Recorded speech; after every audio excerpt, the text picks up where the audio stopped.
आज रिया का बर्थडे था। अपनी बर्थडे शॉपिंग करने के लिए मॉल में जाने के लिए रिया रेडी हो गई और अपनी माँ से कहा कि मैं शॉपिंग के लिए जा रही हूँ। तभी रिया की माँ ने कहा, इनहेलर लेना मत भूलना। दरअसल रिया को अस्थमा की प्रॉब्लम थी। रिया ने कहा, ठीक है मैं ले लूँगी। ऐसा कह के वो निकल गई। घर के बाहर जाकर उसने ऑटो रिक्शा को आवाज़ दी। ऑटो रिक्शा आके रुक गया और ये ऑटो में बैठकर चली गई। लेकिन रास्ते में एक लड़का गौतम अपने दादाजी का हाथ पकड़ के रोड क्रॉस कर रहा था और ऑटो उसके दादाजी को धक्का देने ही वाला था और उसी वक्त वो साइड से निकल गया। गौतम को बहुत गुस्सा आया। उसने ऑटो वाले से कहा, दिखाई नहीं देता क्या?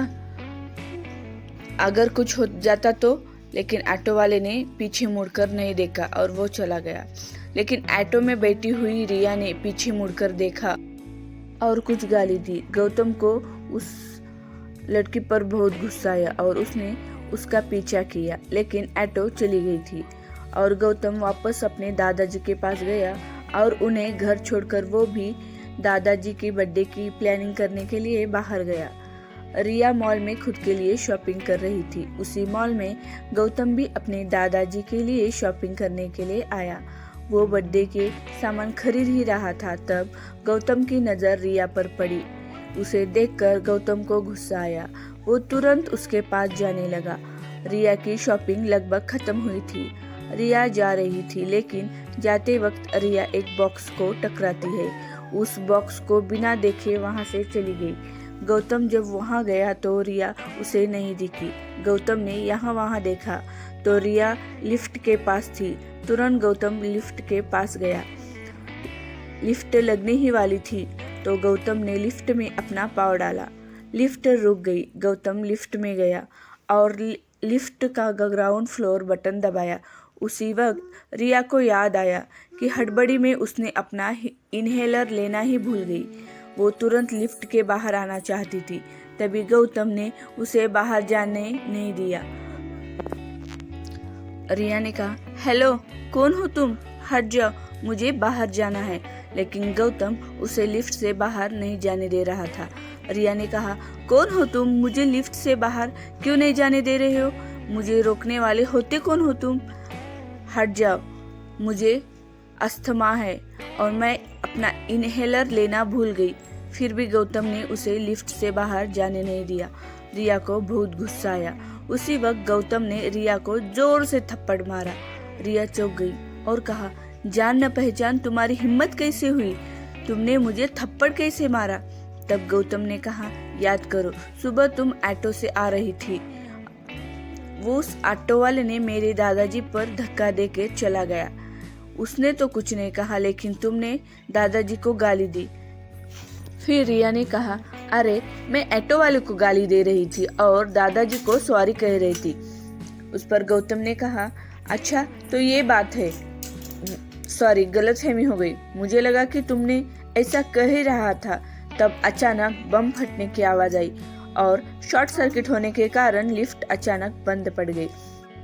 दरअसल रिया मॉल में जिस बॉक्स से टकराई थी उस बॉक्स में बम था। ये आवाज उसी की थी। बम फटने की आवाज से सारी तरफ अफरा तफरी हो गई। पूरे मॉल की लाइट चली गई। सारी तरफ अंधेरा ही अंधेरा था। सब मॉल के बाहर जाने लगे।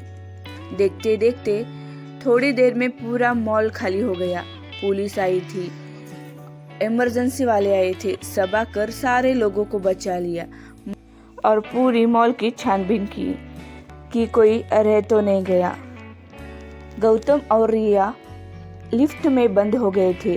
वो काफी चिल्लाने लगे, हमें बचाइए, लेकिन उनकी आवाज़ किसी को नहीं सुनाई दे रही थी।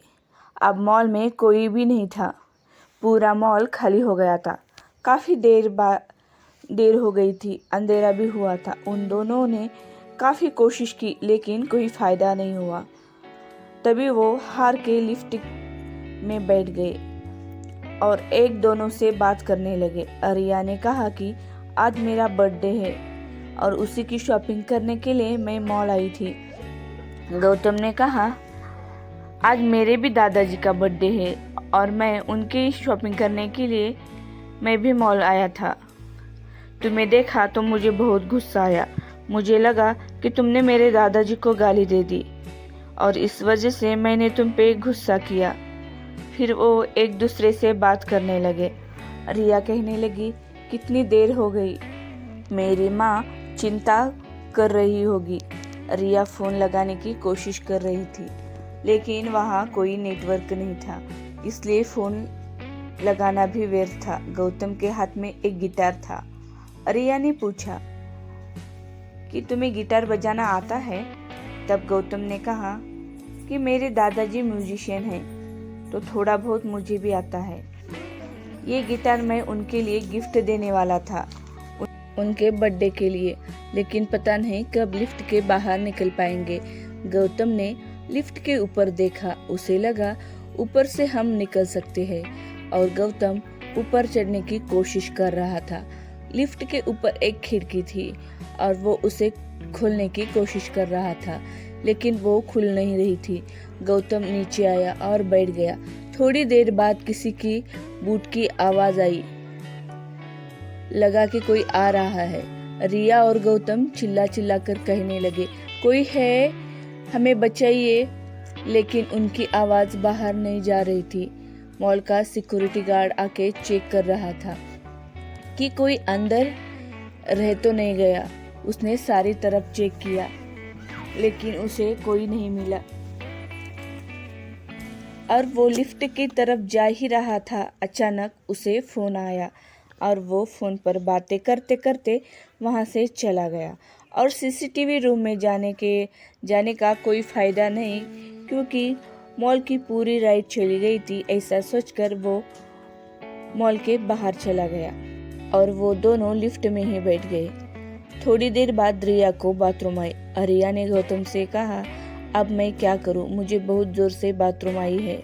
गौतम ने कहा, मेरे पास एक खाली बोतल है तो तुम उसमें कर सकती हो। कैसे कर सकती हूँ? तुम्हारे सामने। गौतम ने कहा, मैं अपना मुंह घुमा लेता हूँ और फिर तुम कर लेना।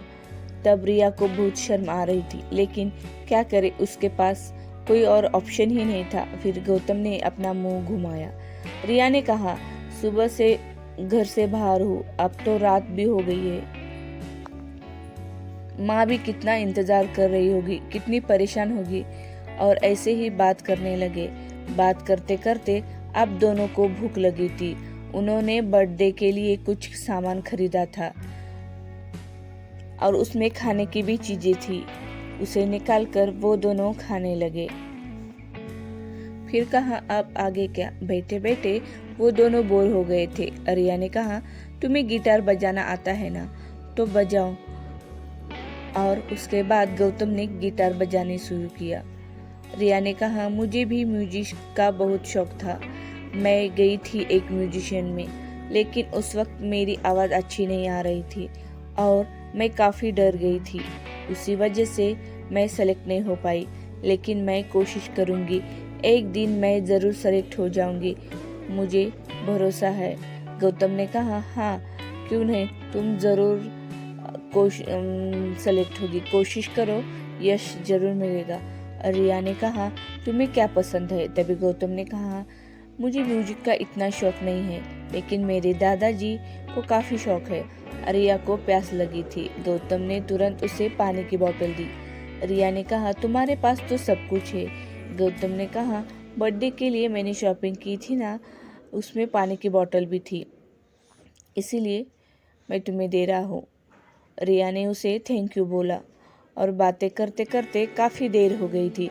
तभी रिया ने कहा, मुझे नींद आ रही है, मैं तो सो रही हूँ, तुम भी सो जाओ। गौतम ने कहा, तुम सो जाओ, मुझे नींद नहीं आ रही है। ठीक है, क्योंकि रिया थोड़ी देर के लिए सो गई।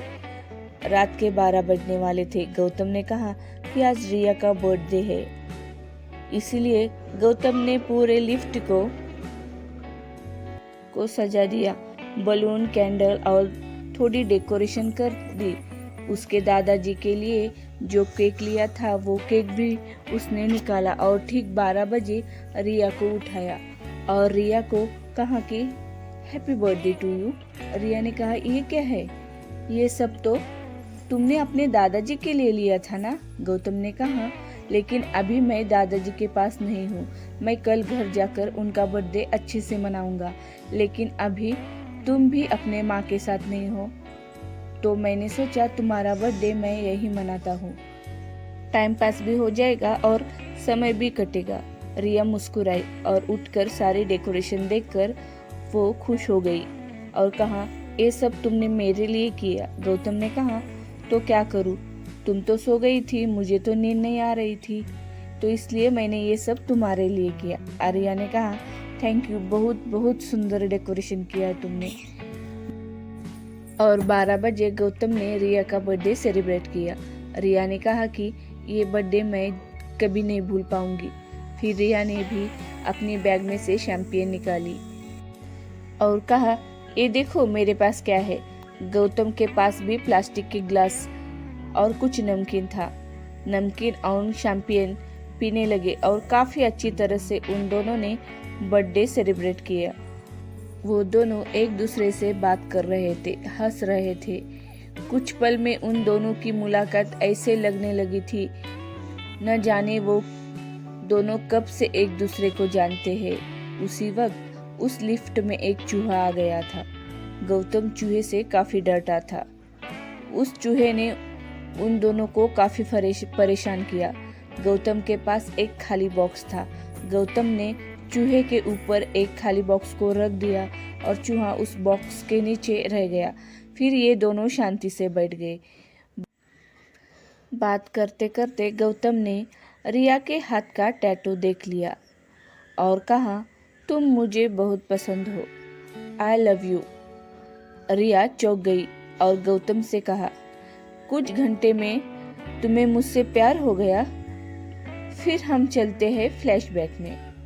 गौतम कहता है कि नहीं, 3 महीने पहले तुम जिस म्यूजिशियन में गाना गाने के लिए आई थी, वहाँ तुम्हारे सामने एक बूढ़े आदमी बैठे थे। उन्होंने तुम्हें कहा था कि कोई बात नहीं बेटा, तुम कोशिश करो, एक दिन तुम बहुत आगे जाओगे। दरअसल वो मेरे दादाजी थे और मैं भी वही था।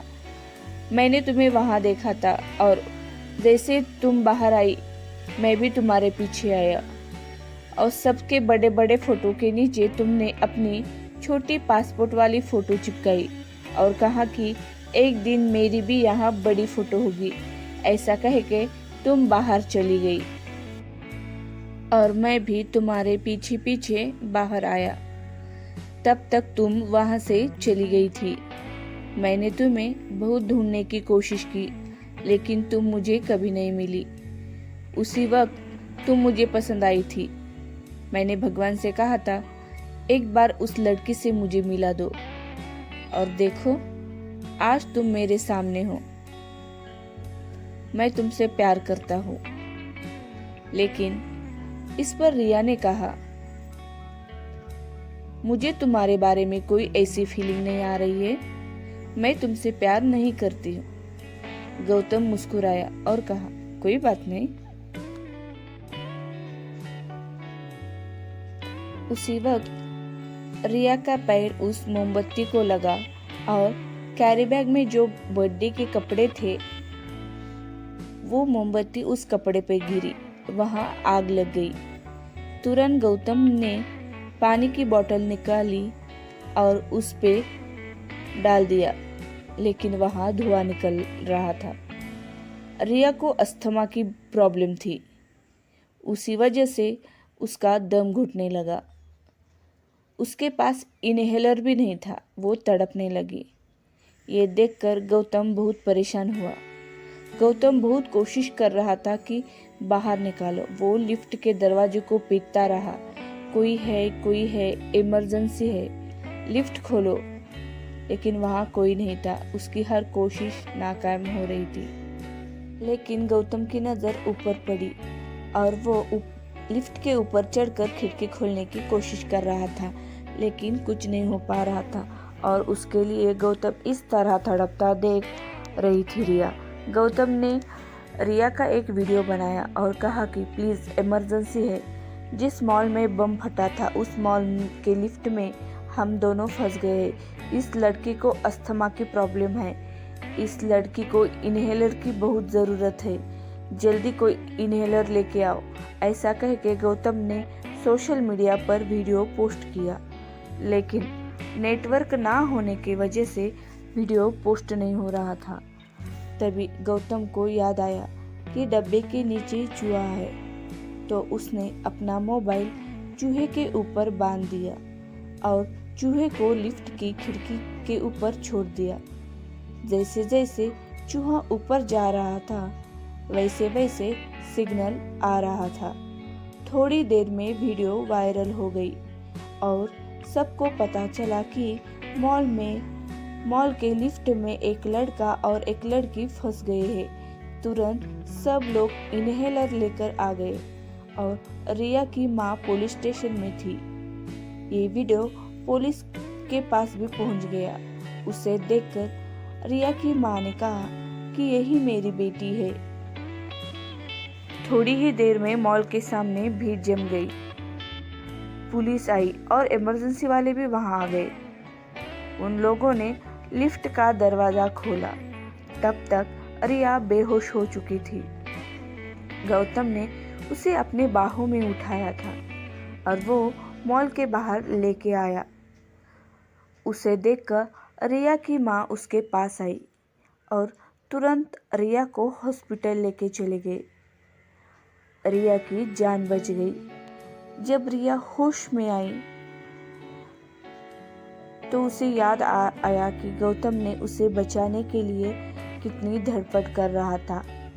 उस वक्त वो अपने बारे में बिल्कुल नहीं सोच रहा था, सिर्फ रिया के बारे में सोच रहा था और वो हर वो कोशिश कर रहा था जिससे रिया की जान बच सके। उसकी इसी वजह से रिया को गौतम से प्यार हो गया। तब रिया ने अपनी माँ से कहा कि माँ, गौतम कहाँ है? तब उसकी माँ ने कहा, वो बाहर ही तुम्हारे होश में आने का इंतजार कर रहा है। रिया उसी वक्त बेड से उठ गई और बाहर जाकर देखा तो बाहर गौतम खड़ा था। उसे देखकर रिया उसके पास दौड़कर चली गई और उसे गले लगाया। गौतम से कहा कि आई लव यू गौतम, जिस तरह तुम मुझे बचाने की कोशिश कर रहे थे वो देखकर मुझे पता चला कि तुम मुझसे बहुत प्यार करते हो। उसे होश में आता देख गौतम भी काफी खुश हो गया था और उसने कहा कि अब घर जाओ और आराम करो, मैं भी घर जाता हूँ और मैं अपने दादाजी से हमारे बारे में बात करता हूँ। रिया ने हाँ कह दी। अपने माँ के साथ वो घर चली गई और रिया ने अपनी माँ को लिफ्ट में जो कुछ भी हुआ वो सब कुछ बता दिया। किस तरह गौतम ने उसकी जान बचाई ये भी रिया ने बता दिया। गौतम ने भी अपने दादाजी को रिया के बारे में बता दिया। दोनों परिवार मिलकर उन दोनों की शादी करने का फैसला किया। कुछ महीनों बाद गौतम और रिया की शादी हो गई और वो दोनों अब काफ़ी खुश है। दोस्तों, अगर आपको वीडियो पसंद आए तो लाइक करें, शेयर करें और चैनल को सब्सक्राइब करें। साइड में बेल आइकन है, उसे ज़रूर दबाना, इसलिए कि जब भी मैं कोई नया वीडियो पोस्ट करूँगी तो आपको सबसे पहले पहला नोटिफिकेशन मिलेगा। धन्यवाद।